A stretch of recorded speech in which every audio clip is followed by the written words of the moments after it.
Аз не знам как се казвам. Забравих си името. И аз в момента не знам какво трябва да правя. Аре, говори, бе. Ей, нали говоря? Давай, почвай. И тук снимам една Clash of Clans. Виждате, едната барка ми се прави на 9 лево. Отключваме дракони от още една барка.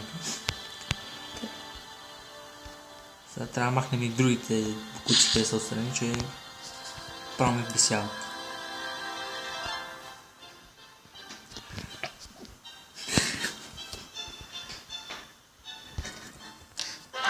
Ме си ме поканил клана, бе. Така, някакъв много силен човек не ме Веско ме е поканил в клана.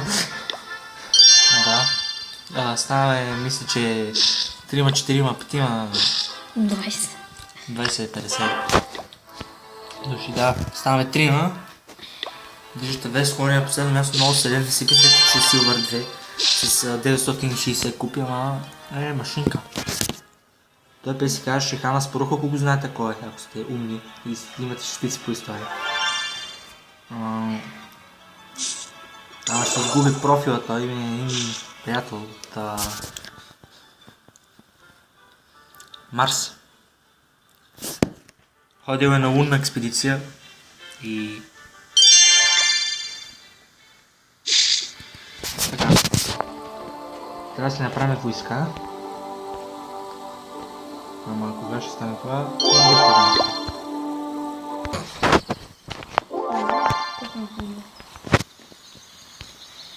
И здравейте хора, това беше моят приятел Веско.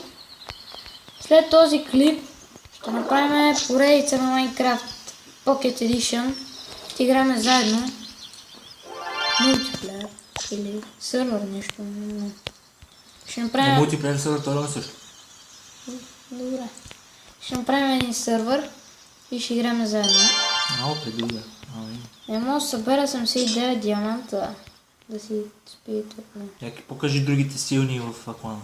То само единствено, това е Веско, разбира се. Това съм аз, да. Аз съм силен, да. Вижте разликата, чушки. Аз съм Его е машината на нашия клан. Веско батката. Веско батка. Веско батка. И можах да събера педераски чиваните диаманти. Айде да не писвам.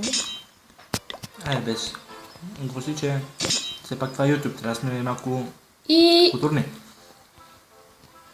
това беше от нас за 2-3 минути. 4, 5, 6, 7, 8, 3 минути вече. Сега ще правим клип с Minecraft. След 20 години, разбира се. Да, близко си. И Колко? 20 години и 58 дни. искам да си апгрейдвам нещо.